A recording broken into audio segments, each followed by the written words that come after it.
Well, would you look who's here? Looks like it's going to be a day to remember. Guys, look who the sea washed up! Ahoy there, traveler! So Captain really did invite you to join the homecoming celebration. Hey, I heard that you took care of another crisis while you were in Inazuma. Are the rumors true? That's what I heard, too. Thanks to you, Inazuma's Vision Hunt decree was finally put to an end. Well done, traveler. Captain's got quite the eye for people. She said she was sure that your trip to Inazuma would stir up some waves. And sure enough...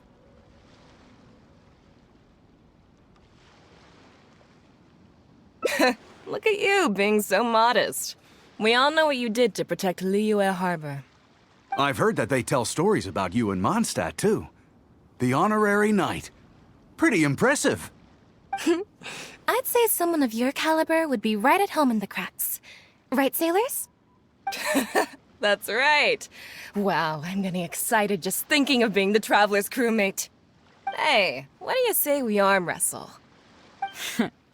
I was worried you'd be too busy to show up. Oh, Captain on deck! Captain, we were just trying to talk the Traveler into joining the crew. Yeah, come on, Captain Beidou. Surely you've got a way to get the Traveler on board. Well, she's on board right now for the celebration, isn't she? Yeah, but just one celebration together is not enough. You know what we mean, Captain. All right, I get it now. There is something special about you, Traveler. You earned everyone's respect, myself included. So it goes without saying that the Crux would be honored to have a crew member such as yourself. No doubt about that. But then again, a hero like yourself doesn't just set off on a journey without some bigger purpose in mind. So should a hero really drop what they're doing just to spend day after day drifting at sea with us? Well, if that were the case, then the Crux, known for always moving forward to the next horizon, would instead be holding someone back. Right. I guess we didn't think that part through. Remember, rather than seeking out strong members to join us, you should be focusing on making yourselves the strongest that you can be. If we are powerful, they will come to us. Isn't that why everyone here chose to come aboard in the first place? Yes. A strong sailor is always looking for a sturdy ship. I guess I almost forgot the first lesson you ever taught me. Thanks for the reminder, Captain. Just be sure you all keep that in mind. Now, there's no more need to hound the Traveler, as you were. The Traveler and I have something to discuss. I'm glad you came. Welcome back aboard. Hey, don't mention it. As a host, it would be pretty embarrassing to continue letting my guests be put on the spot like that. I can't go getting too caught up in my own reputation, though. That's certainly not how the Crux made it to where we are today. As the head of the fleet, my task is to keep us on the right course, no matter how turbulent the seas may become. But then again, the crew isn't usually this riled up. It's not that they're arrogant, they're just bubbling with ambition, that's all. Their excitement today comes from their great respect for you, both your strength and your character. So please, don't take it the wrong way.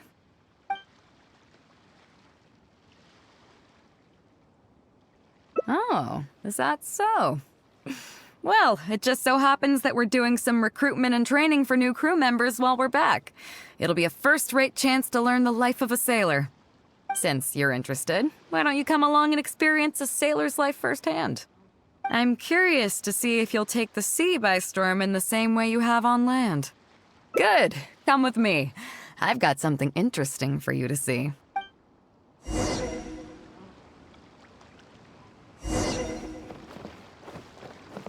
The waves are as calm as always. Chief Mate Juza's breaking in the newcomers, but I think we can spare you the tedium of that. After this, the new crew members will be arranged into 2 teams for more specialized training, according to their own aptitudes and the needs of the fleet. One team will learn comprehensive survival skills, including maritime emergency rescue, marine meteorology, psychological counseling, and so on. They will serve as the support team for the fleet, ensuring safe navigation. That's why we call them the Shield of the Crux. The Vision of the Crux. Oh, we don't have that many visions, kid. As one might expect, we call the other team the Spear of the Crux, because they'll be learning about naval warfare. They'll make up the armed portion of our crew. Also, they're responsible for handling the fleet's cargo deals. So, what do you think? Which team is for you?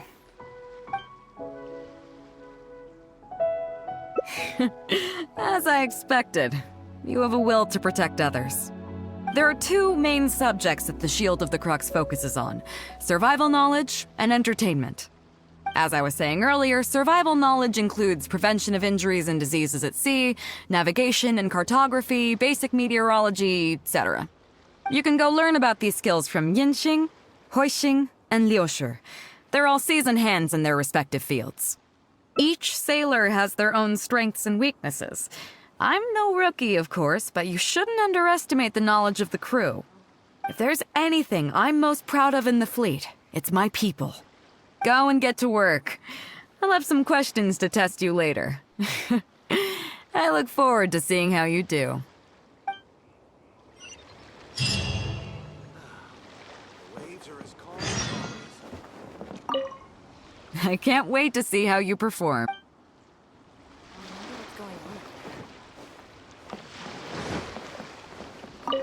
Hello, traveler. I'm Yinxing, the Crux's surgeon at sea. Whenever a sailor has a health problem, they come to me. I deal with it all, from seasickness and common colds to amputations and everything in between. Oh, I presume the captain arranged this, correct? All right then, let's begin. First of all, let me ask you this. What do you think is the biggest danger that all new crew members face?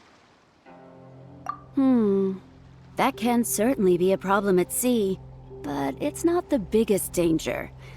The most dangerous thing for a newcomer is to underestimate the dangers of life at sea. I have seen many new crew members who see themselves as young and fighting fit and have no regard for safety.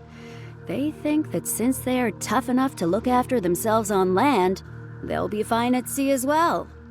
Those are the ones that always end up in the sick bay. Everyone should know that being a sailor, especially on a long voyage, is a brutal job in an unforgiving environment.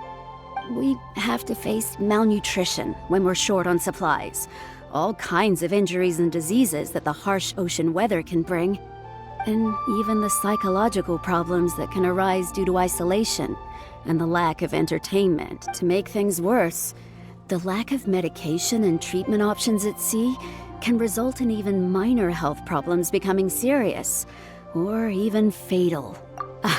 Oh, you probably thought I was joking, right? Well, that's not surprising.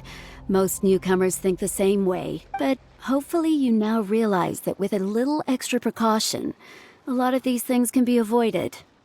Well, I think that's enough for you to think over for now. Is there anything else you would like to know? Captain Beidou? Well, out of everyone I've met, she probably values people's lives and safety the most. Although I'm just a doctor, Beidou has given me the full authority to send any newcomers who I don't see as fit for service off the ship, until they are ready to come back with the right attitude. Every time we're stocking up before a voyage, medicine takes top priority. I'm even allowed to choose the suppliers, regardless of the price. We have adequate budget for medical expenses. Do you know what Morgrubber, our bookkeeper, calls this? A significant financial risk. But Beidou knows the importance of having a healthy crew. That's why she has authorized me regardless. She places her full trust in me and believes that I can solve these problems. Of course, I have proven her right. So, to answer your question, that's how she thinks. Is there anything else you would like to know? Are you concerned about them? No wonder Captain Beidou thinks you're different. There must be more to you than just your strength. If you can convince Mora Grubber to show you the books, you'll see there is a regular fixed cost, titled Convalescence Payments and Incapacity Support for Injured Crew Members. Regardless of the fleet's income, those who have fought alongside us will certainly receive their compensation every year. Some of those that have returned to land have started small businesses, while others have chosen to go out traveling the world. The money is intended to allow them to live their lives as freely as possible. I'm sure being based on land helps a lot with that too. Still, we can't pretend like it solves everything. They call them life-changing injuries for a reason, you know. But if nothing else, it's good to know that while Captain Beidou is in charge of the Crux, no one will get forgotten. Is there anything else you would like to know? Well, my pleasure. Okay, let's leave it there then. Be sure to take good care of your health.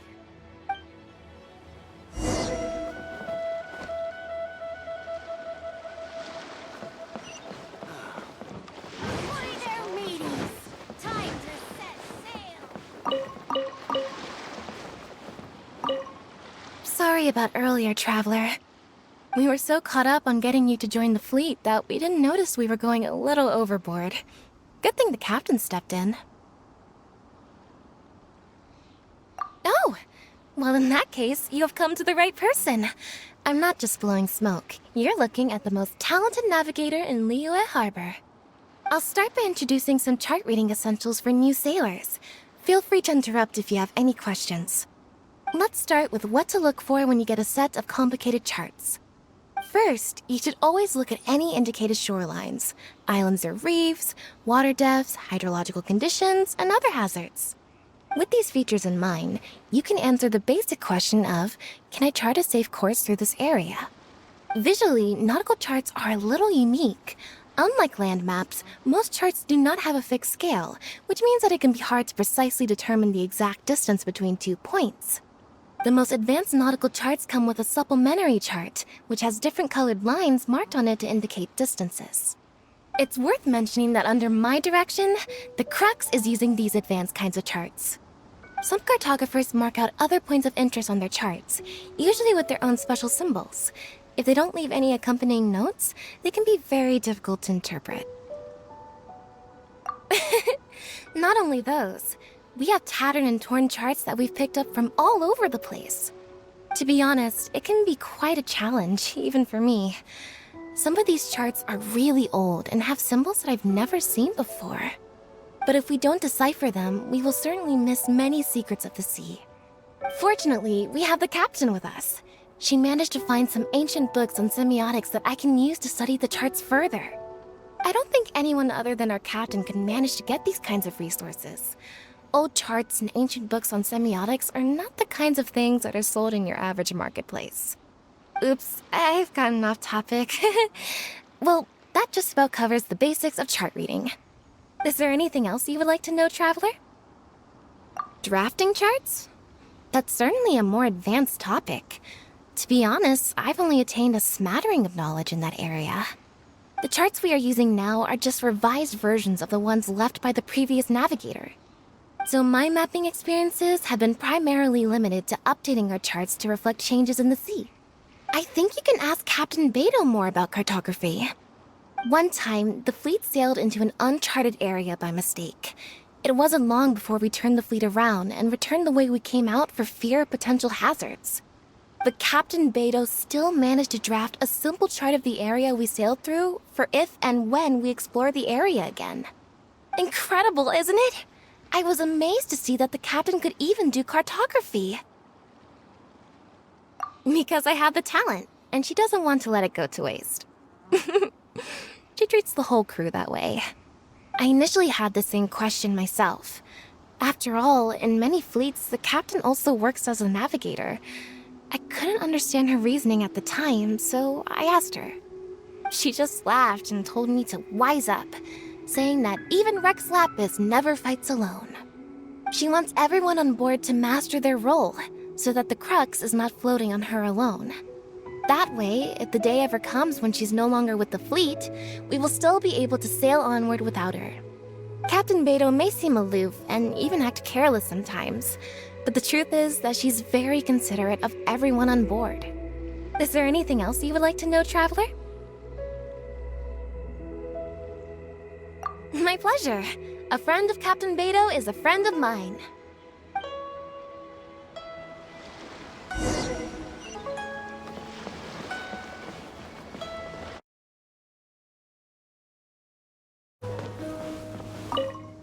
Hello, Traveler.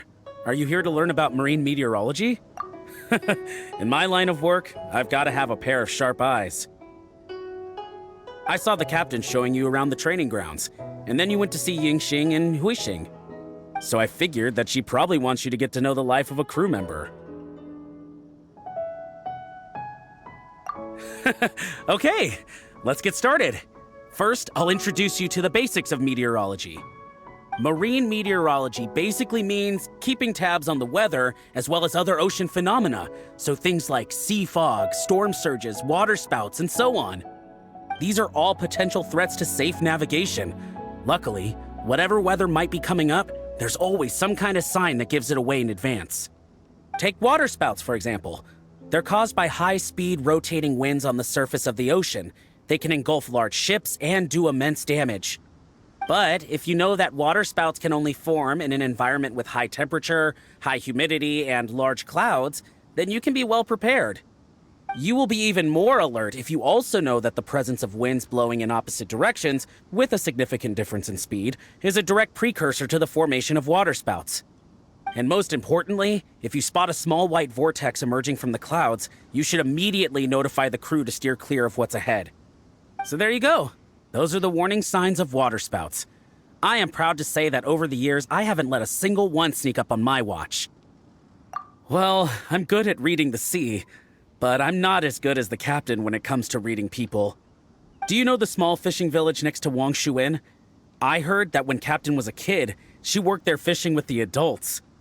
Later, she made her way to the harbor where she struggled to make a living.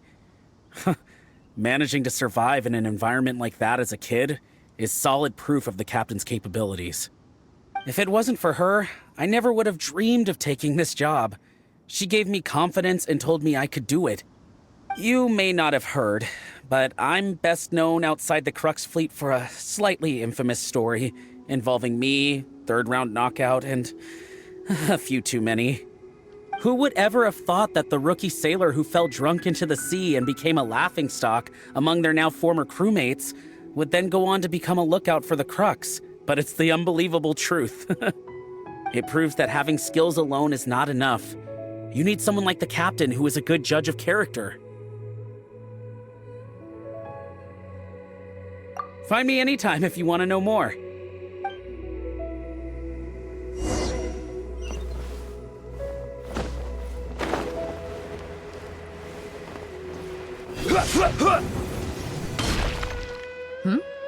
So you've already finished talking to the crew, huh? I thought it would take you a while longer. So, what did you think? Now you know that the shield of the Crux is not such an easy job. Let's get started. First of all, life on the sea isn't always plain sailing. Injuries and illnesses happen all the time. But what is the single biggest danger facing crew members? Is that your final answer? All right, on to the second question. As you've just learned, the fleet plots its route using nautical charts. The charts used by the Crux have additional charts attached. The supplementary chart has lots of lines in various colors for added reference. What is the purpose of these lines? Okay, interesting.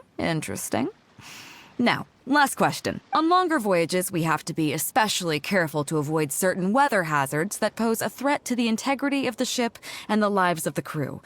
For example, waterspouts. So my question is, how can we reliably predict waterspouts so we can avoid them?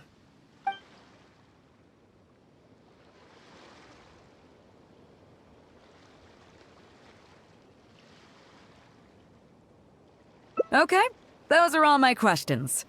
Do you want to know how you did? I gotta say, each time I think I've wrapped my head around how great you are, you surprise me with something new. You got them all correct. They weren't the most difficult questions, but they weren't ones you could bluff your way through either.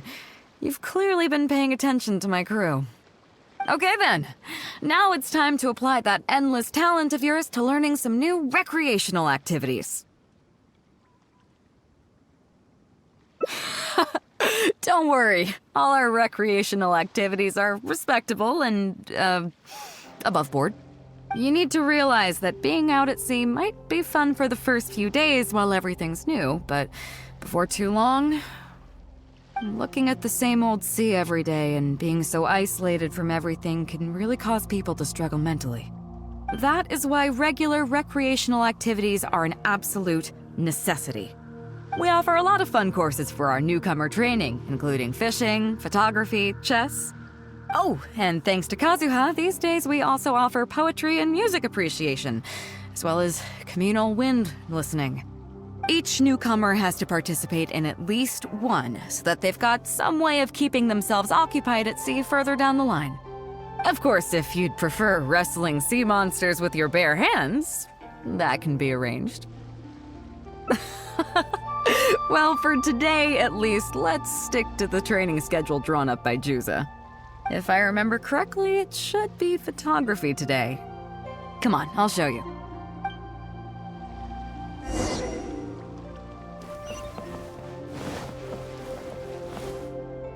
Listen up, everyone can go back and call it a day. The photography session has been postponed. What's going on here, Juza? Oh, Captain, there you are. Well, Captain, the photography teacher just sent word saying that she's fallen ill and doesn't want to risk coming in case she keels over in class. I see. That's quite unfortunate. Oh? Quite the multi-talented one, aren't you? In that case, why don't you help us out and lead the class today? Yeah, unfortunately, the original teacher canceled at short notice, so there's no time to schedule anything else instead. It would be great if the Traveler could step in as the teacher for the day. It's up to you, Traveler. Great! It's settled then. Juza, let's muster everyone over here to meet the new teacher. Yes, Captain.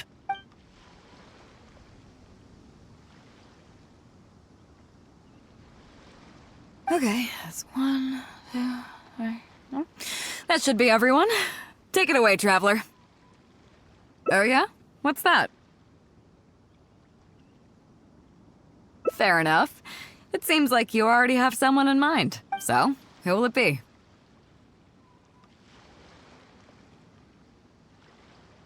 Me? Well, we could do that. Or, Guyunstone Forest looks extraordinary today. It'd be a pity to not capture the scenery for posterity. So how about we snap Guyunstone Forest for today's class? Then there'd be no need for a model. Come on, Captain. We talked about this. The photography class is supposed to be portrait photography. Have you forgotten? Scenery looks nice at first, but it gets boring after a while. I bet it'd keep the crew more entertained if we got them learning portrait photography so they could record moments in each other's daily lives. Those were your exact words, Captain. Were they now? Strange. I don't seem to remember anything about that. Well, then in that case, how about Huixing? I bet she's perfect for the camera. Or Fuzhong. Or Mora Grubber. Even little Yue. Seriously, Captain? Little Yue? You're just trying to wriggle your way out of this. This isn't like you. You are the captain, after all. Of all of us, you're the best suited to being a model. I agree. You were the one who invited the Traveler to be the teacher, so you should cooperate, Captain. Besides, Captain, you've never had your photo taken. It's high time you got one. You know, a heroic and striking kind of picture. We can even use it to promote the fleet during recruitment. Real funny, guys.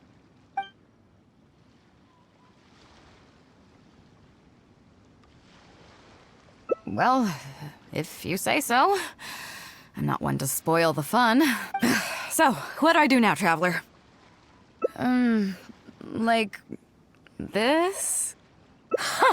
You're kidding, right? I've never had my photo taken before, but something this simple shouldn't be a challenge for me. It must be the lighting or something. You've got it wrong.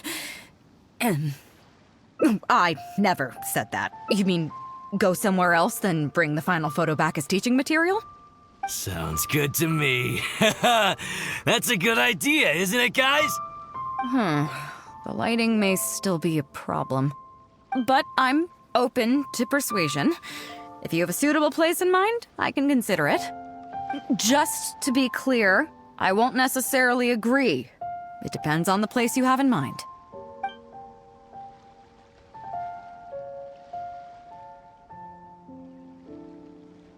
The fishing village near Wangshu Inn?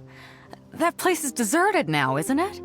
How do you even know that place anyway? It's tiny. I don't think I've ever seen it on a single map. Treasure? There? I guess I missed out on that one. It just so happens that that little village is where I grew up. Now that you've mentioned it, it's given me the urge to go back and take a look around. How about we take this opportunity to pay my old home a visit?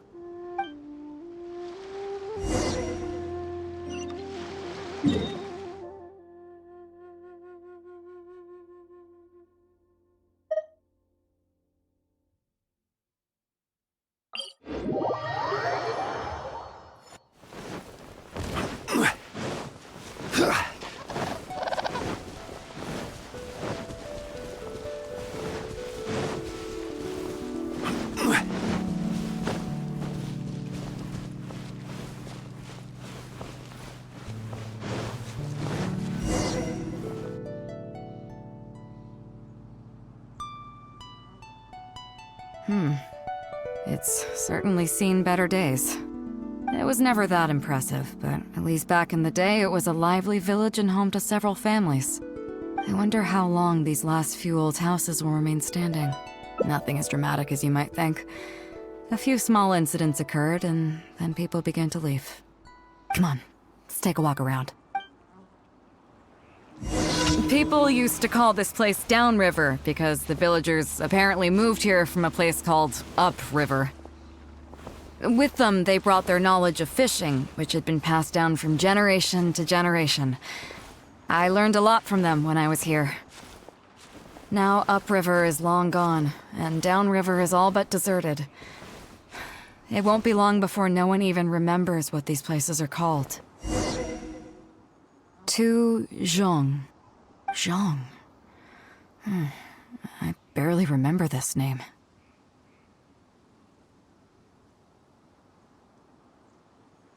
You're right. I was only about 5 or 6 years old when I first arrived here.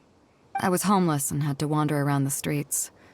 I remember finally managing to find half a rice bun, but then a stray dog jumped out and snatched it away from me. Half a rice bun was not something I was willing to give up so easily at the time, so I chased it all the way to this neighborhood. Then a few fishermen saw us running and stopped me. They were kind enough to give me some food. Seeing me stop, the dog also stopped running. But straight away it keeled over and never got up again. Maybe it was too tired, or maybe it had starved to death. I went over and saw that the dog still had the half rice bun in its mouth. It didn't let go even at the very end. Poor thing. Had I known the dog was so weak, I would have let it take that half rice bun. I could tell they were wary of me at first. I was the dirty little kid who had just chased a dog to death over some scraps of food. But I got lucky. The village chief took pity on me and brought me to their home. That's how I ended up staying here. Do you know what the name Beidou means? Come on, I'll explain along the way. About a year or two after I arrived, the village chief fell ill during the winter and passed away. During that same period, the harvest was getting worse and the fishermen's catch was getting smaller day by day. Without the village chief to handle the situation, people began blaming each other. There were even rumors that some families had been overfishing and leaving nothing for the rest of the village to catch. But in the end, they all turned on me, saying that they shouldn't have ever taken me in. They said I was bad luck. They pointed to how that dog died on the first day I arrived. Next thing you know, the village chief dies, and then all the fish die out. They said I was a living curse, and the downfall of the village was all my fault. I told them that I didn't understand. I'm not a curse, I'm just Beidou. Then some of the villagers started shouting, and drove me out of the village. They shouted, "Nando controls life. Beidou controls death. Beidou controls death." Before then, all I knew about my name was that it had something to do with the stars. It wasn't until then that I realized that Beidou was a constellation. And the Alcor, one of its stars, was an omen of death. Here we are. This is the old house of the village chief. I bet he never expected that the little girl he took in would grow up to be seen as a curse that brought about the village's total destruction. What do you mean?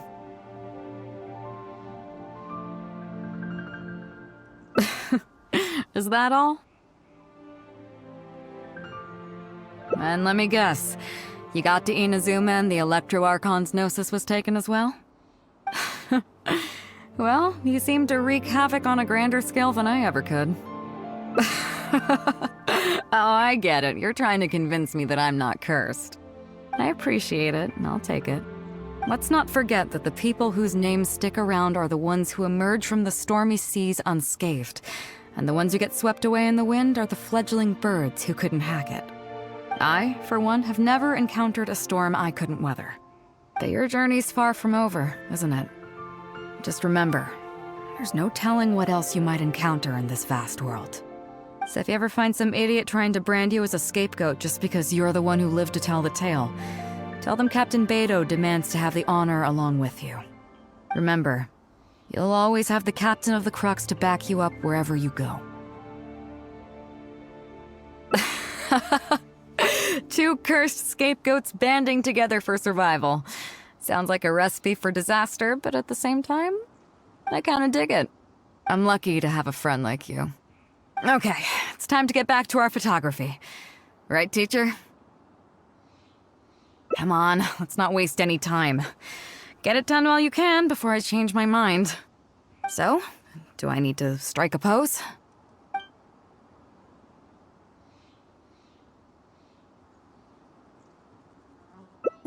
What? The nerve! What do you think this is? I don't want to do this whole modeling thing. Hey, cut it out! No more pictures!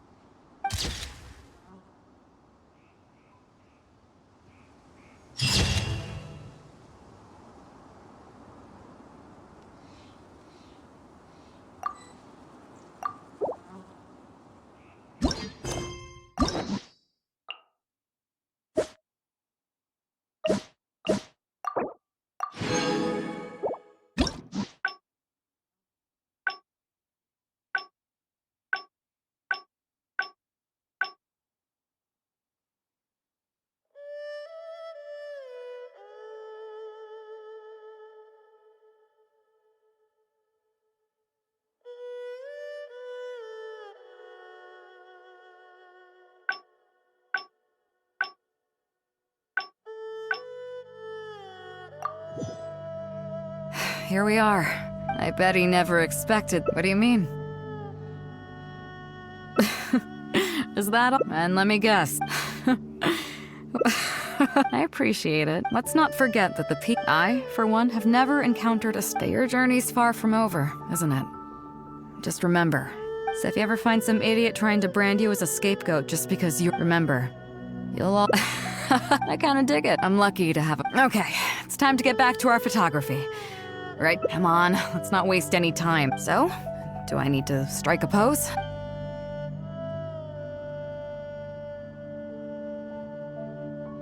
All right, how about this?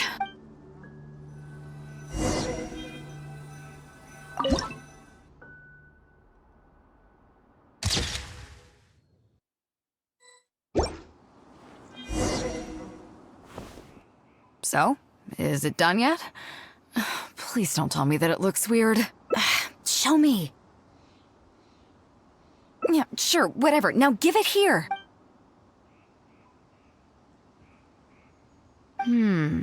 Yes. I see. All right. On behalf of the Crux, thank you very much for your photography class today. You've been an excellent teacher, and I couldn't be more satisfied. Now, as captain of the Crux, I am exercising my official right to requisition this photograph for future promotion and recruitment purposes. So I'm afraid I'll be holding on to this. That's fine with you, though, right?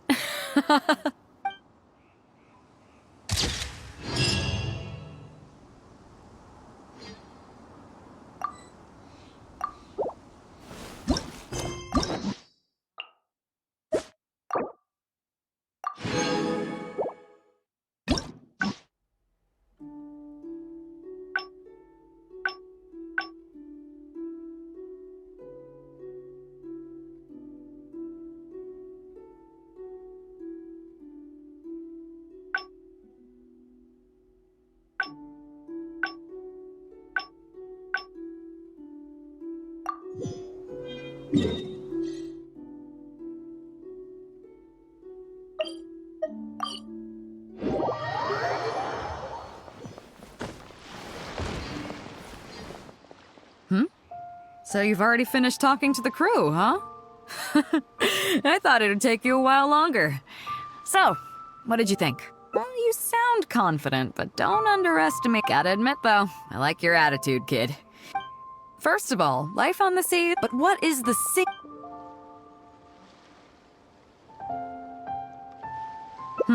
Is that your fun? As you've just learned, the fleet, the supplementary chart has lots of lines and Okay, interesting. On longer voyages, So, my question is, how can...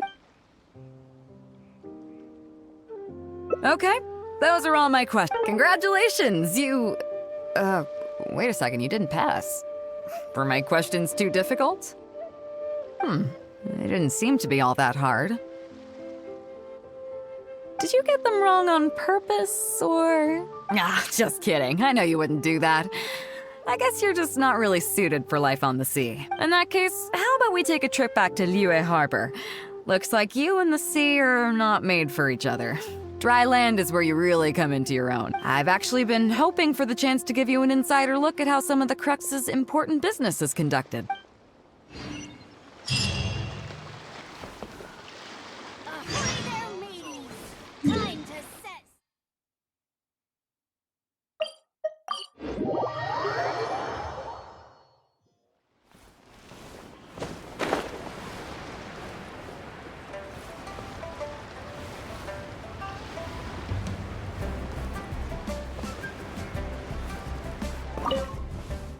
You may be aware that as an armed fleet, the Crux is kinda like the maritime equivalent of a guard for hire. We work as an armed carrier, earning our keep by successfully delivering the goods entrusted to us from A to B. Aside from that, though, there is also one other important way we make income.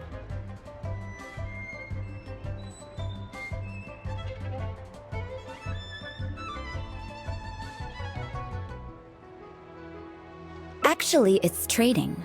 In certain kinds of goods. Hey, my hotshot accountant. Nice of you to join us. Cut it out, boss.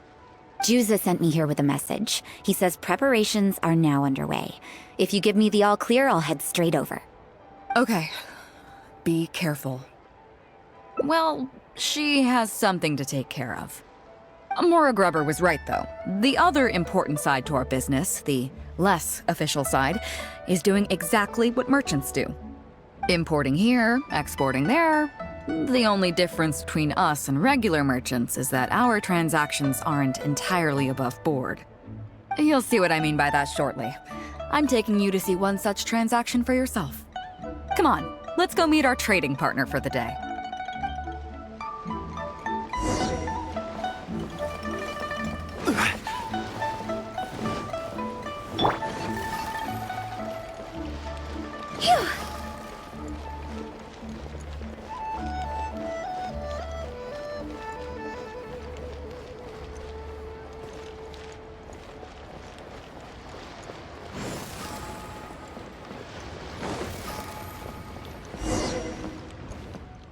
Fresh seafood! Fresh seafood! Catch it while you can! What do you have? Hello there! Here at Nay's Professional Fishmongers, we've got everything you could ask for. So what do you need? I want a bass head with all the teeth removed. If there's a single tooth in there, I don't want it. Huh? You know bass have pharyngeal teeth, right?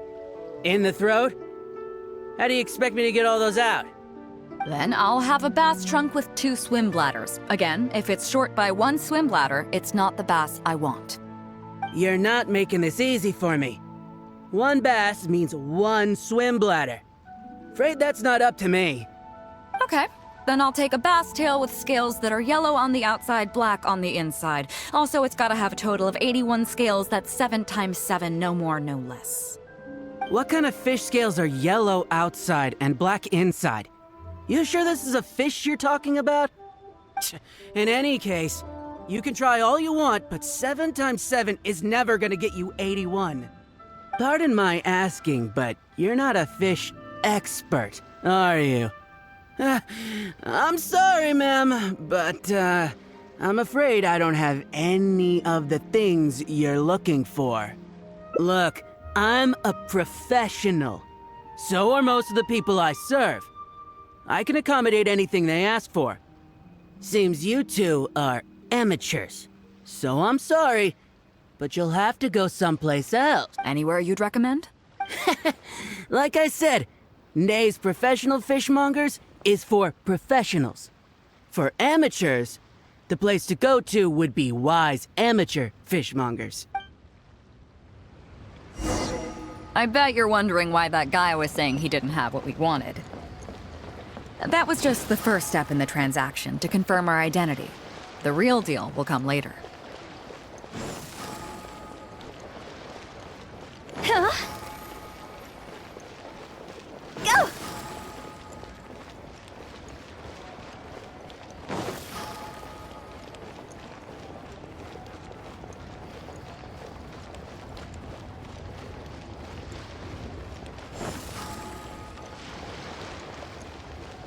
Phew!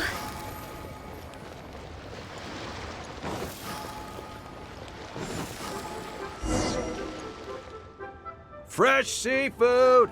Fresh seafood! Come take a look! Is this Wise Amateur Fishmongers? That's the one. We have all kinds of amateur stuff here. The more amateur, the more of it we got. What would you like? We'd like a bass head. No problem.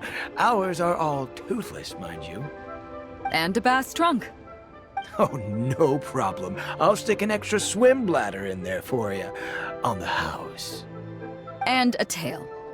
Sure thing. I'll paint the scales yellow on the outside and black on the inside, so you can tell at a glance, this ain't no ordinary fishtail. If it's 7 times 7 you want, I can do you 81, 138, or even 648.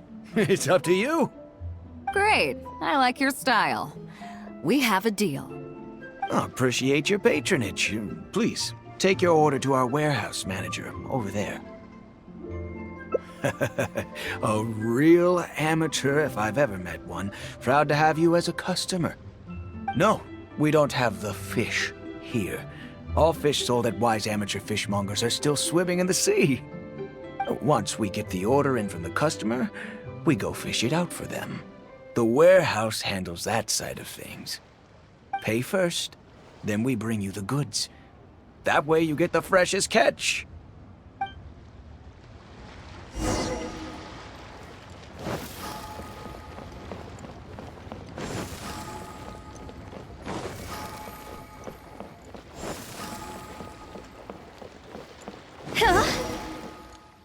Are you two here to collect your order, huh, Beidou? Yes, sir. We're here about that bass. I didn't expect you to come in person, but we still need to follow procedure. The bass you want is not a standard specimen. Our fishermen need to wait for the right moment to catch it. You know the rules, I take it? Of course. Well, as you know, timing and location are everything when it comes to fishing. You have to wait till all the conditions are just right. That means the tide, the moon, and the wind. So, let me ask you this. When will the tide come in? The fishing song will sound out at midnight. How drunk will the moon be before the party's over? It won't stop while the Star of Death shines. I see, yes. Which way will the sea breeze be blowing? The breeze should be bound for Guyan. All right, then. Well received. I'll go and make arrangements. Great. I think that wraps up everything we needed to do in Liyue Harbor. Let's head back and wait for the delivery. I thought we were pretty clear, weren't we? The three people we just met are our business partners. Nay's professional fishmongers and Y's amateur fishmongers are just cover names. The bass, obviously, is the code name for the goods. The numbers of teeth, swim bladders, and scales all represent different specifications. Meanwhile, the conversation I had with the warehouse keeper was the instructions for the deal itself. Let me translate it for you. Tonight at midnight, the deal will take place in Guyan Stone Forest. The Alcor will wait there as long as needed. As for what the actual goods are, well, you'll see tonight. What if I were to say yes? What would you do then? Thank you. But don't worry, everything will be fine. I deeply value you as a friend, but ultimately, you're not with the Crux. I definitely don't want to cause you any trouble just because you hung out with me. So rest assured, we haven't broken any laws. At least not today.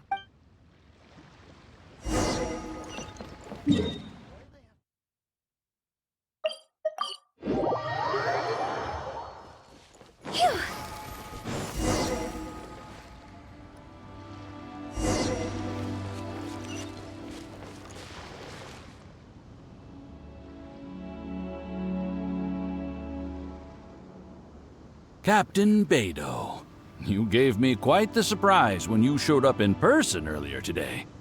Well, my friend is visiting, so I wanted to show her how the Crux handles some of its important business. I see. You two must be close. You got that right. Now, down to business. Have you brought the goods? Yep, all here. Please, feel free to take stock. Stop! Nobody move! We have received certain information pertaining to a potential illegal business transaction at this location. Apologies, Captain Beidou, but I'm going to need to inspect those goods. Oh? An illegal business transaction, you say? Well, all the goods are here. If you have any suspicions, please inspect them at your leisure. Captain, everything's been checked. It's just a bunch of potatoes, flour, and so on. And all the paperwork checks out too. Huh? Everything's been checked thrice over. There's not a single contraband item here. The paperwork was approved by the Ministry of Civil Affairs and the tax declarations are all in order. Looks like you've managed to clear everything up. I suppose we can put this down as a simple misunderstanding. Yes, apologies. This was a mistake on our end. Come on, let's go. Bravo, Captain Beidou. This was rather ingenious.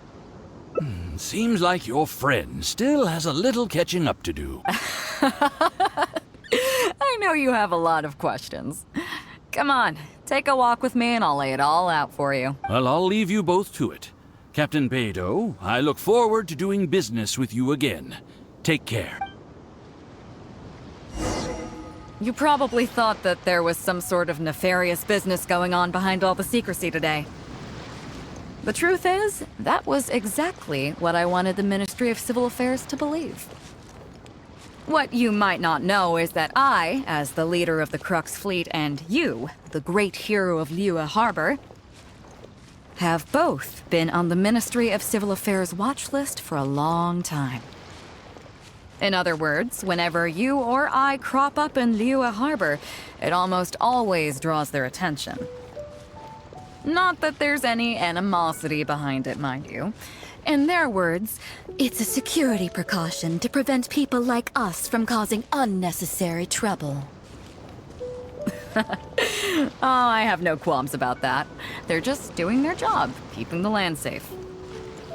But how does that saying go again? Ah, yes.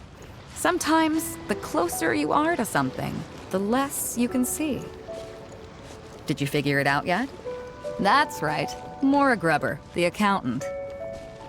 With you, me, and a few sacks of potatoes and flour serving as a front, the deal she's overseeing on her end should go off without a hitch. After all, the Ministry of Civil Affairs sent the Millilith to us. Looking at the time, it should be any second now. Look, that's the signal.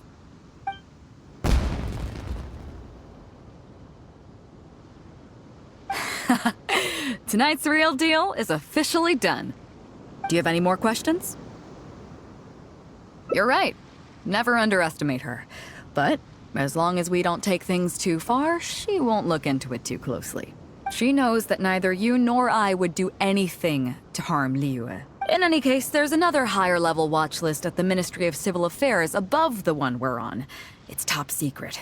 Even I don't know whose names are on it. But I do know that the individuals and organizations on that list are the ones that Qixing are really wary of. I've gotten off topic. On some level, Ningguang and I are actually business partners too. Reason being, I'm the only one who can get her some of the more obscure treasures she wants. It's complicated. All you need to know is that what might be easily attainable for some people can often be a lifesaver for others who can't get their hands on it. That's where we come in. It's as simple as that. You still have some important things to take care of, don't you? As long as you don't know what I was referring to, you'll be safe. So I'm sorry, but I can't tell you for now. Of course, if the day comes when you've traveled to every corner of the world, found your sibling, and neatly tied up all your loose ends along the way, you're welcome to come back here and I'll tell you all about it. You'll always be welcome in the Crux fleet. I hope I get to see you on board again someday.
Chief Mate Juza's breaking in. After this, the one team will learn comprehensive survival. They will serve as the support team for the fleet, ensuring safe navigation. That's why we call them the Shield of the Crux. That's right. You catch on quick. As one might expect, we call the other team the Spear of the Crux, because they'll be learning about naval warfare. They'll make up the armed portion of our crew. Also, they're responsible for handling the fleet's cargo deals. So, what do you think? Which team is for you? You truly are an adventurer at heart. Let's start with the fundamentals for any armed crew member. Basic boat handling. Follow me.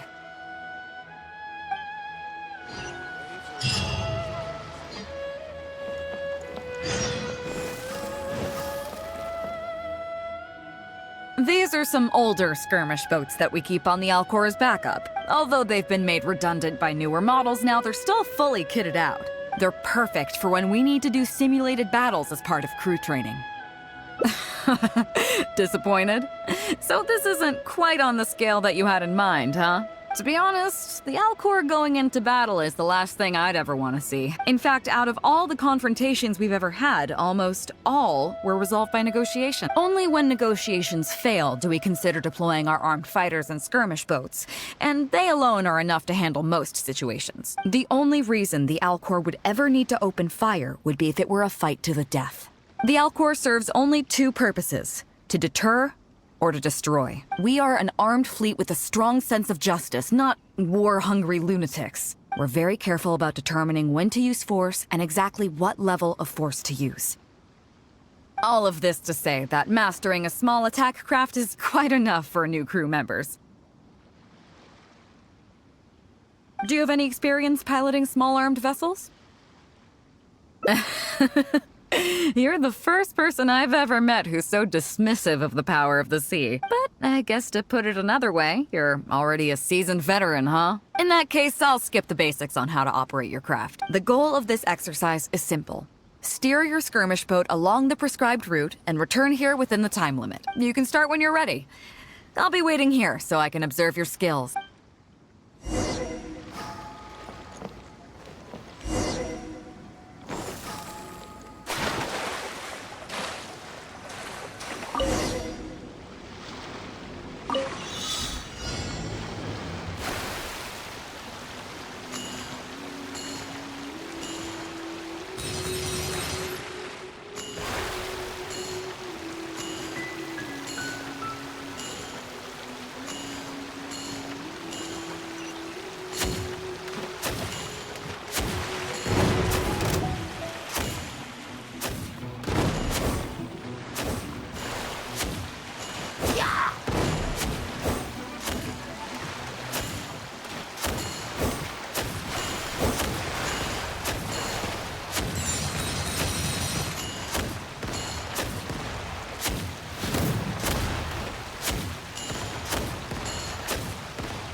Nicely done. That was a joy to watch. Perfect timing on the turns, you kept your craft stable on the straightaway. It was like watching a well-rehearsed show. All right. It's high time I introduced you to some of the more serious business that the Crux takes on. Come with me. We're going to Liyue Harbor.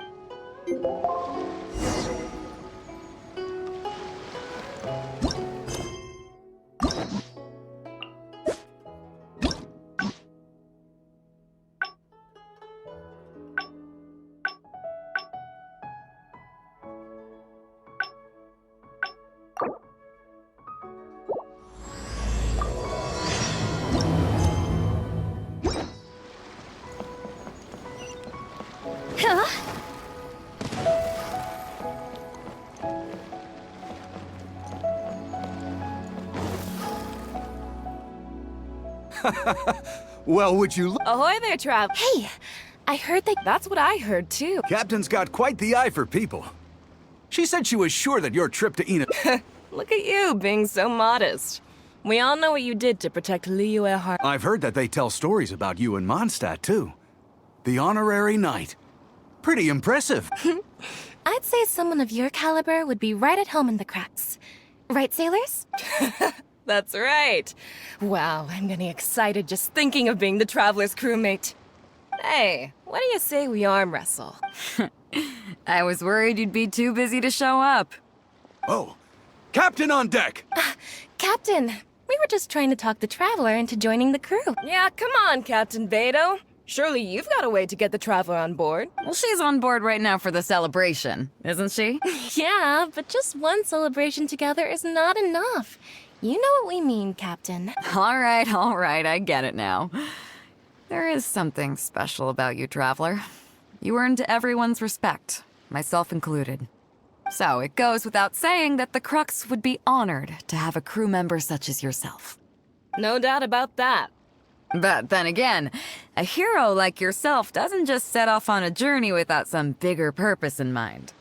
So should a hero really drop what they're doing just to spend day after day drifting at sea with us? Well, if that were the case, then the Crux, known for always moving forward to the next horizon, would instead be holding someone back. Right. I guess we didn't think that part through. Remember, rather than seeking out strong members to join us, you should be focusing on making yourselves the strongest that you can be. If we are powerful, they will come to us. Isn't that why everyone here chose to come aboard in the first place? Yes. A strong sailor is always looking for a sturdy ship. I guess I almost forgot the first lesson you ever taught me. Thanks for the reminder, Captain. Just be sure you all keep that in mind. Now, there's no more need to hound the Traveler, as you were. The Traveler and I have something to discuss. I'm glad you came. Welcome back aboard. Thanks. I'll take that. Some rumors have it that the leader of the Crux is so powerful that she could slay the mighty Leviathan Haishan without breaking a sweat. I can't go getting too caught up in my own reputation, though. That's certainly not how the Crux made it to where we are today. As the head of the fleet, my task is to keep us on the right course, no matter how turbulent the seas may become. But then again, the crew isn't usually this riled up. It's not that they're arrogant, they're just bubbling with ambition, that's all. Their excitement today comes from their great respect for you, both your strength and your character. So please, don't take it the wrong way. All good then. Great. Actually, speaking of Inazuma, I think your good luck must have rubbed off on me on the way over. I made an interesting find on the beach shortly after we parted ways. Let's talk about it over there, where it's a little quieter.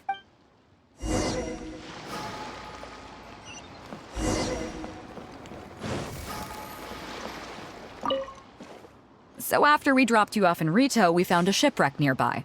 Probably belonged to Inazuman pirates. We searched the wreckage and found a map. At first, I thought it was a nautical chart. I was thinking we might discover a new sailing route if we were lucky. But after a closer look, I realized it wasn't a map of the sea at all. It was a Liyue treasure map, and no ordinary one at that.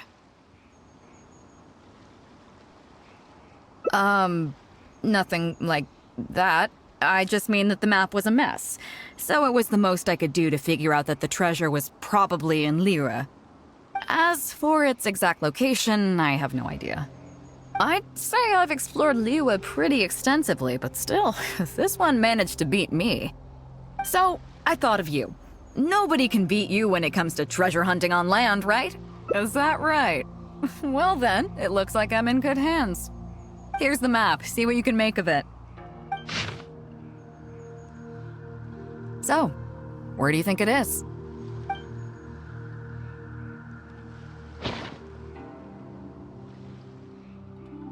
Guili Plains.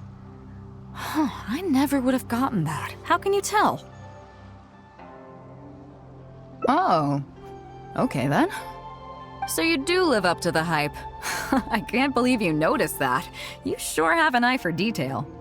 Let's head over there and take a look.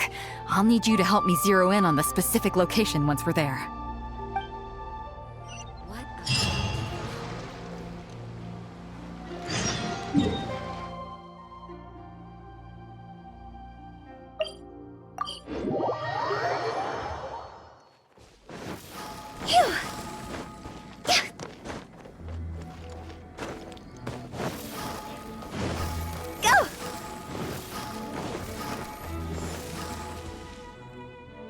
It should be around here, right?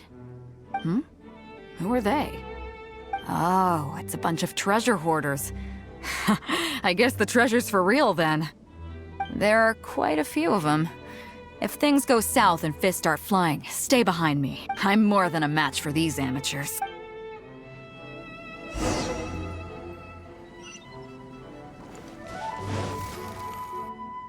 Keep digging, boys! Once we have our hands on the treasure, everyone gets a share! You can all hold it right there! Huh? Who's that barking orders? Do you know who you're up against here? Keep going if you got a death wish. What the? It's Captain Beidou. Run, boys, run! Nobody move! Captain Beidou, Lord of the Ocean. This is all my fault. I didn't know who I was up against. I don't have a death wish. I swear. I got a big mouth is all. It's always saying things it shouldn't. I swear I'll wash it out with soap the moment I get back. Please, have mercy. Will you spare us? Well, spare them, at least. These guys are just trying to put food in their mouths. They'd never hurt a soul. If you need to take anyone, take me. Please, let them go.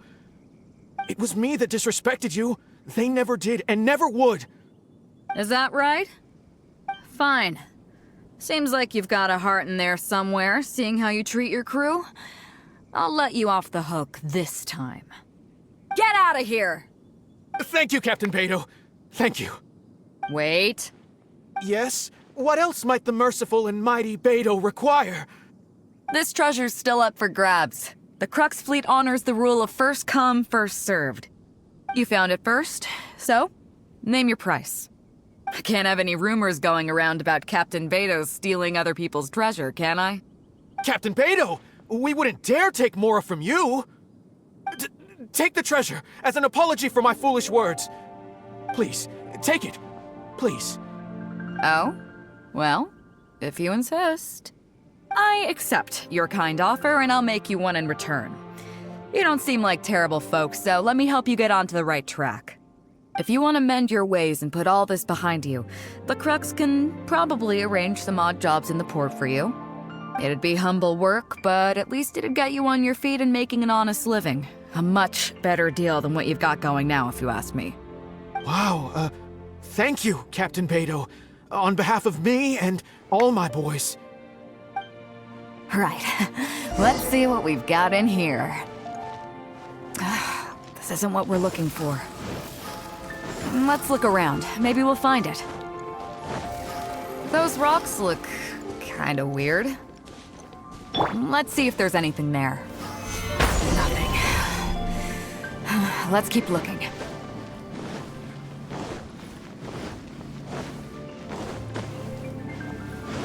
What are those hilly trolls digging for? Wait, actually, I've heard they sometimes dig for buried treasure. Let's go take a closer look. Hands on fire!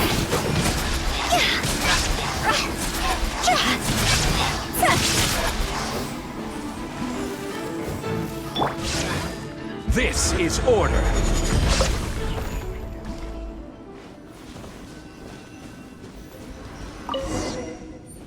Nope, not here either. Now that we've searched all the places of interest in this area and come up with nothing, you got any ideas? It's, Captain Beidou! Captain Beidou! Huh? Hey, what brings you back here? Captain Beidou! Actually, we've just been wandering around nearby. We didn't go far, because we were thinking about what you said and... Well, me and the boys decided we're ready to move away from all of this and get on the straight and narrow. Oh? Are you sure? Yes, absolutely sure.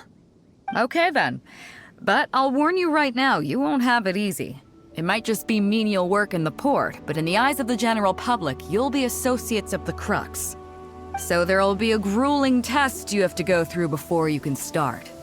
I understand. Truth be told, Captain, it's only because it's you, the mighty and honorable Captain Beidou. If it had been anyone else, I don't think I'd have listened. And since you made us this kind offer, I'd like to ask, if I might be so bold, is there any hope at all for us to become full members of the Crux in the future? Even the tiniest shred of hope? Well, there's no place in the Crux for delusions of grandeur, that's for sure. But then again, everybody has to start somewhere. So, it comes down to you. If you manage to impress me and earn the respect of my crew, then yeah, nothing's impossible. Thank you, Captain Beidou. Thank you 1,000 times over. I couldn't help but notice you were searching for something else. It still hasn't turned up? Why? Do you have any clues? We heard about 2 treasures, both in Guili Plains. We were still looking for the first one when you found us. So maybe the other one might be what you're looking for. Not too far from here, but I'm just not sure of the exact location. All the info we got about this treasure came from the black market. The answer's hidden inside a poem which goes like this. Drunkenly I gazed at the ruins long forsaken, and lay beneath red leaves whose branches cast a crooked shade. The dusk sun shone upon the sea as I awakened, but Guyon stood twixt weary eyes and the sight of home they crave. As for the ruins long forsaken part, I do know of some ruins near here, but beyond that line, I don't... I'm just not smart enough. So a treasure clue hidden in a poem, huh? Don't worry, we got this. See my friend here? If they taught treasure hunting as an art form, you'd probably be calling her Grandmaster. This kind of thing's a piece of cake for her. Am I right?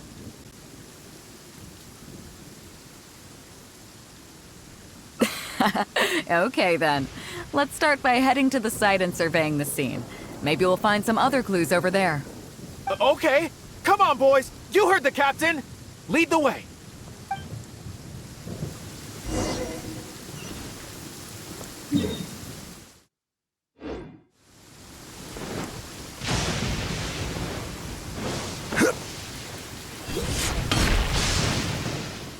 These are the long forsaken ruins from the poem. Apparently they were once full of treasure. But judging by the state of them now, it's probably long gone. It seems that we need to dig deeper into this poem.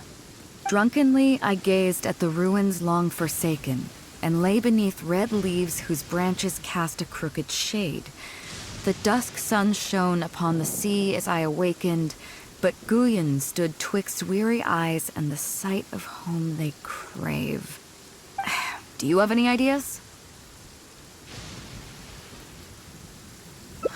Somewhere you can see the ruins from. So somewhere not too far from here?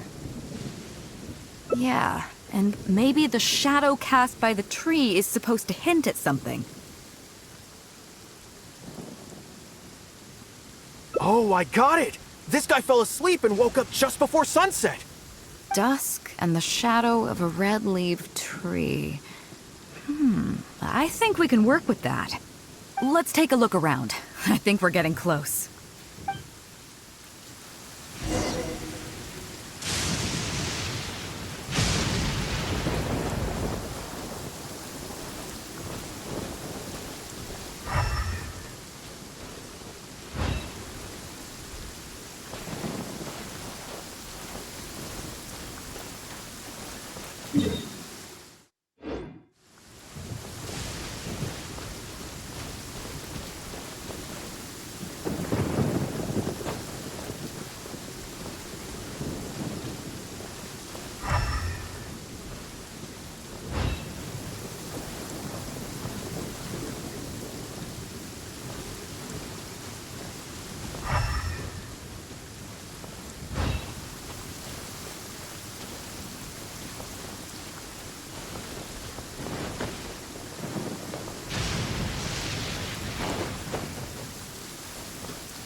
Found it! At long last, the treasure is finally in our hands. A check from the Northland Bank. You really came through. We found the spot in no time. Without your help, I don't think I ever would have gotten my hands on it.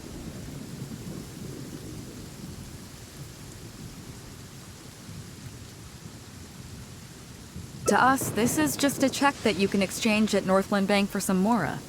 But to some people, it's of huge importance. When I found the treasure map, it was tightly sealed inside a small bottle along with a letter. I'll let you read it for yourself.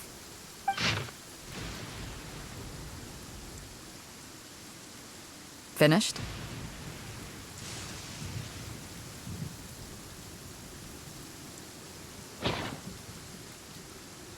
Yeah, I can't fault him for what he did, but the way things turned out, all I can say is life is unpredictable. Well, let's fulfill his final wish by taking this check to where it belongs.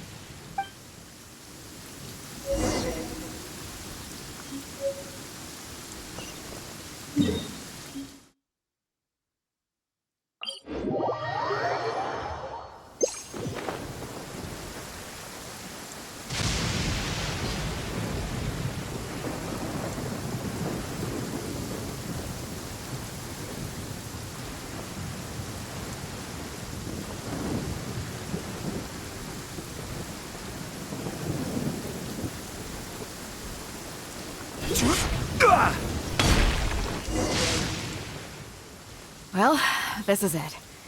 Oh, boys, it's time for your first job. Give this check to the old lady who lives in that wooden hut. Tell her it's a welfare payment from the Liyue Ministry of Civil Affairs. Yes, boss! What's up? I see. But you only find sakura blooms in certain places, right? It must have been quite a bit of work collecting all these, surely. Let's just pick one, huh? One's enough to show that you care. You've already helped me out so much today. Okay, off you go then. Take her the sakura bloom along with the check.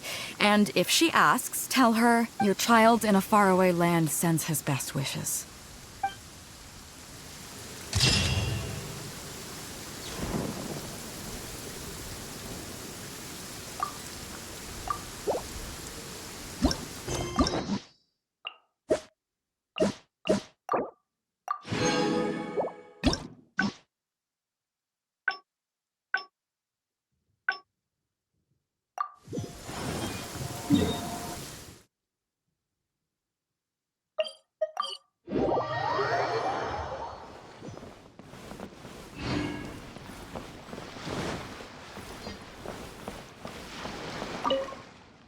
So after we dropped you off in Rito, we found a shipwreck. We searched the wreckage and found a map.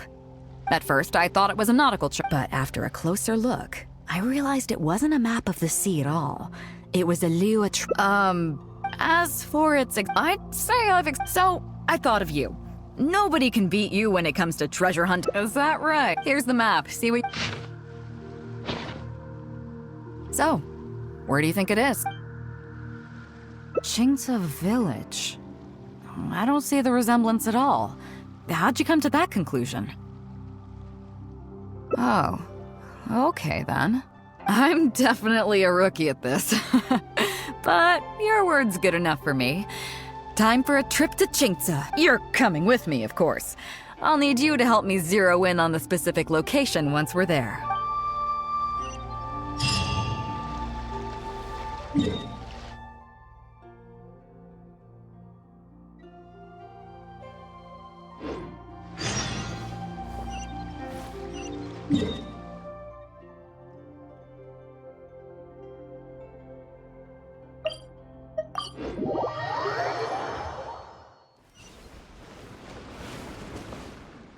Ah, Beidou! Wow, and the traveler! My goodness, what's the occasion? Just here to visit us old folks once again? It hasn't been all that long since we last had a visit from the Crux. But I'm glad you picked today. You're just the people I need. These two young rascals, they've been arguing with each other non-stop about some petty nonsense or other. I'm too old to get through to them. They won't listen to me. Please, talk some sense into them. Rest assured, Granny Zhuoxin, whatever the situation is, the Traveler and I will take care of it. Oh, thank goodness. It's Captain Beidou. You couldn't have come at a better time. You're the voice of reason I need in this situation. Captain, please, help me get justice. Whoa, hey. What exactly is going on here? Spit it out, tell me everything. It makes me mad just talking about it. G here, I don't know if he's got a screw loose or what his problem is. But anyway, he took it upon himself to raise, well, practically a whole army of finches, okay? And now guess what? They fly onto my land and completely destroy at least half of my crops. I asked him to pay compensation, but he refused.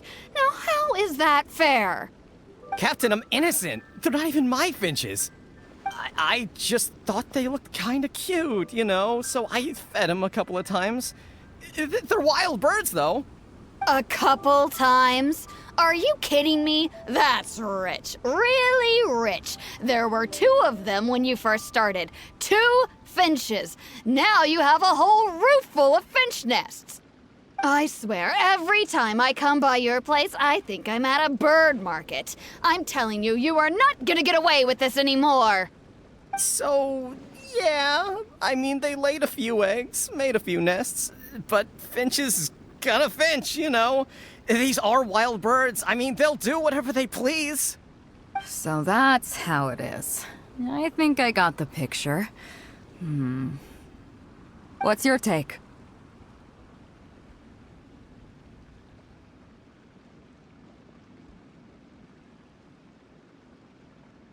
Yeah, you have a point. Gee, let's say I'm interested in buying these finches off you. What would you say to that? Are you serious, Captain? Oh, that would be great. Honestly, with all this trouble they've been causing me lately, they've become a bit of a burden. So if you're happy to take them off my hands, that would be perfect. All right, deal. My only condition is, you have to use some of the money to compensate Wenjing for her losses. Oh, come on. But I never raised them, did I? Well, you tell me. You took my deal, that means you admitted to being the owner, doesn't it? Otherwise, what gives you the right to sell them to me? Captain Beidou's right. If you didn't raise them, what makes you think you can go taking her money for them, huh? Well... Don't worry. My offer includes plenty left over for you after deducting the compensation. This way, you get something back for looking after them. Okay, then. Okay. I'll pay the compensation. I hope you 2 are very grateful indeed to Beidou. I dare say no one else will be quite so accommodating toward the people of our village. Granny Zhuoshin, as you know, many of the boys from your fine village do sterling work for the Crux. The fleet wouldn't be what it is today without them, so please think nothing of it. Gee, Wenjing, I guess you're free to go. Captain Beidou, you're here. Pops Shing, it's been a long time. Have you been? Don't get me started. I've been having some real trouble with that neighbor of mine, Jen. We keep having the same argument, and it just goes nowhere. I heard you were in the village, so I rushed over to seek your help. What's the issue? Oh, come with me. You'll see. Let's go find Jen and clear this whole thing up, face to face.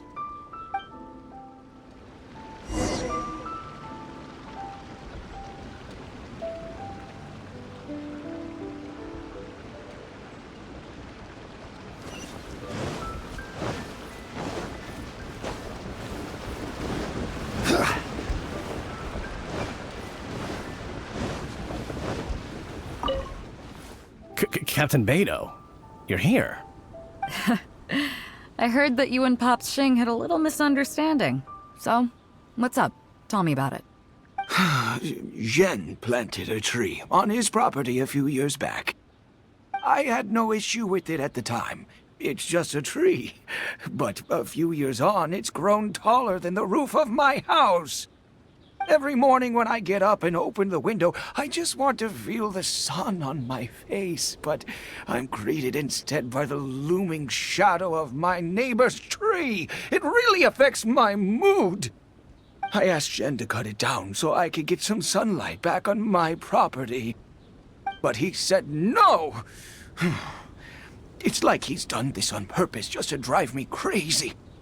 Captain Beidou, you gotta believe me. I didn't intend to block the sunlight, but there's nothing I can do about it now. It's not just any old tree, you see. That tree was planted there by my late father. Not long after he planted it, he passed away. And just before he passed, he left me with some parting words. He said our family's fortune was inauspicious and we needed something to suppress the bad luck. That's what he planted the tree for. How can I just chop it down? I'll be honest, I spent a few years studying in Liyue Harbor, so I don't actually share his superstitious beliefs. But still, that doesn't change the fact that this was my father's dying wish. Okay, I think I'm all clear on the situation. What are you thinking? I was thinking along the same lines as you. Look, Pops, I'm not trying to make excuses for Zhen, but just try putting yourself in his shoes for a moment. Zhen's desire to protect his tree isn't for money or because he wants to hurt anyone, or for the sake of any superstition. He just wants to honor his father's dying wish. Pops, you have kids too, right? Yeah. When you put it like that. Pops, if you can agree to it, I'll have a word with Granny Zhuoshin and see about getting you some money from the relief fund as compensation for having your sunlight blocked. As for the tree... That sounds good to me. Whatever you think, Captain Beidou. The tree can stay. Some compensation would make me feel much better about the whole thing. Thank you, Captain Beidou. And thank you for understanding Pop's Xing. I'll make sure to trim it back when I get home to let some more light through. It'll be such a relief not to have to worry about this anymore. On a separate note, I remember the Crux last visited the village not very long ago. Is there some special reason why you're back in person so soon? Nothing all that special, just personal reasons. I'm looking for some treasure. Huh? Treasure? Wait a second. That reminds me, I saw Chongping and Defu arguing in the fields earlier. It sounded like they were both trying to lay claim to some treasure. I don't know if it's related to the one you're looking for, but anyway, they're probably still there now. Really? Okay, well, you and Pop Xing can go about your business now. I'll go see what the situation is.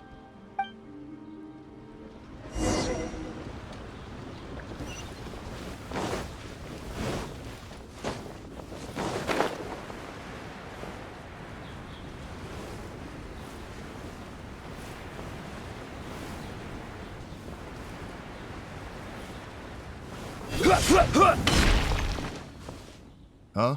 Beidou, you're just in time. Defu's being completely unreasonable. What happened? I'm not being unreasonable, Captain. I got Chongping to help me plow my land because it's the busy season. And then, what do you know? He plows up a treasure chest. Way I see it, it's my land, so the treasure belongs to me, right? I think it's a pretty clear-cut case. You say that, Defu, but what you're forgetting is that I came to help you plow your fields out of the goodness of my heart, and you haven't paid me a single mora. It was also my plowing that turned up this chest. However you cut it, surely I'm entitled to at least some of the treasure. The domestic drama just keeps coming today. What are your thoughts?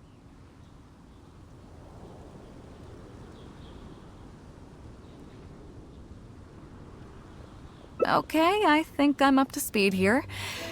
If you two really want to take this further, I can get a legal expert from Liyue Harbor to adjudicate. As for the costs, I'll cover them. What do you think? Neither of you seems thrilled about this course of action. Okay, so plan B. I'll be straight with you. The reason I came here today was to look for some treasure. Chances are it's hiding right there in the chest you're both fighting over. So, how about you two stop fighting over it and do me a favor by handing it to me? Of course, I'll be indebted to both of you. If either of you ever needs anything in the future, the Crux will not hesitate to lend you our support. Captain, you're far too kind, really. Indebted? That won't be necessary. If you want this chest, you go ahead and take it. Yep, totally agree. If only I'd known you were looking for this chest. You should have said something. I would have delivered it to you personally to save you the trip. It seems like it's been quite a busy day for you, helping us settle all our little quarrels. Come on, let's go to the village. I'll rally the masses. We'll get some good food and good drink and have a good old get-together. Don't worry about the chest. I'll carry it over.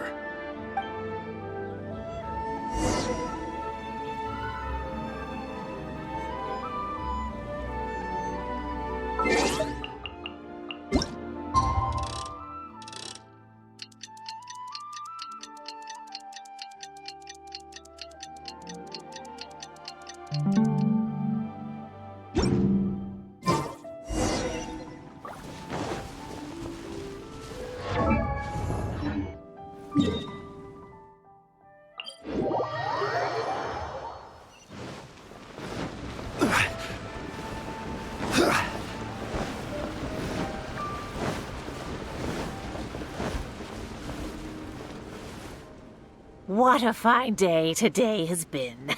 Beidou has solved an awful lot of problems in our village. She sure has. Without Captain Beidou, that compensation payment would have bankrupted me. Yeah, and if it weren't for Captain Beidou, I'd still be arguing with Pops Xing. Here, here! We have plenty to thank Captain Beidou for, I'm sure. I propose a toast in her honor. To Captain Beidou.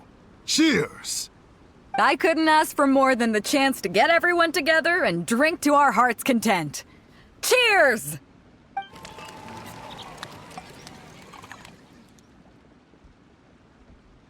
Phew, that really hit the spot. Want to get some air? The view in this place is pretty good. We can take a look through the contents of that chest while we're at it. Chongping placed it by the water wheel. Are you kidding? Beidou can handle her liquor. Come on, let's go.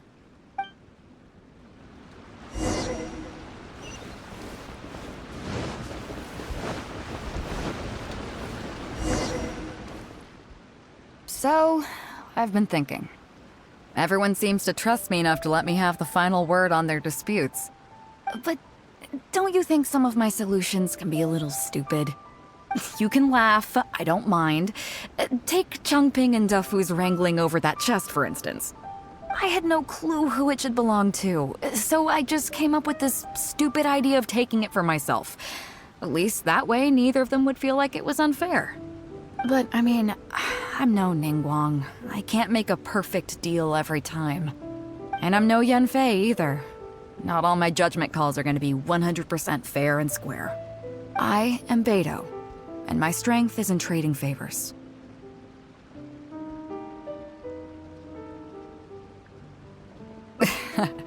You think I should be more selective? Some people think their favors are so valuable that they need to plan out how and when to use them to maximize the return on their investment. They view the favor as a bargaining chip.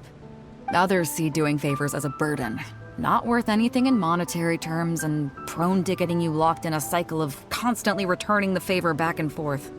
But the way I see it, favors are what keep people connected to one another.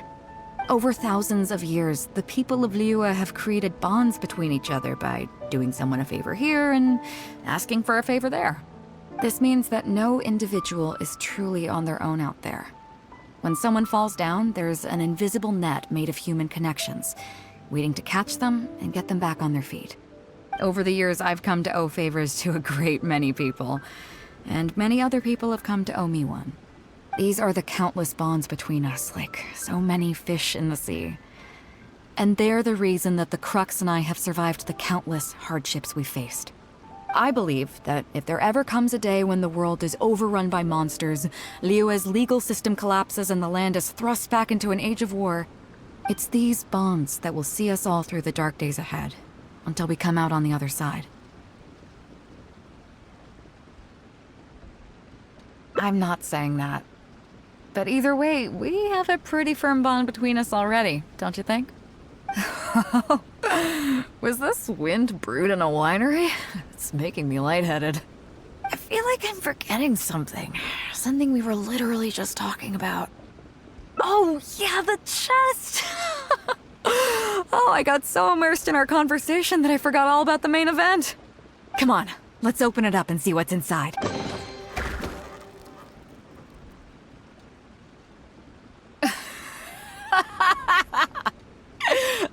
Oh, that's it? A whole lot of nothing? That's not exactly what I was looking for. But you know what? I don't care. The fun part was going on a treasure hunt with you. Come on, let's get back to the party. Tonight, we go big before we go home.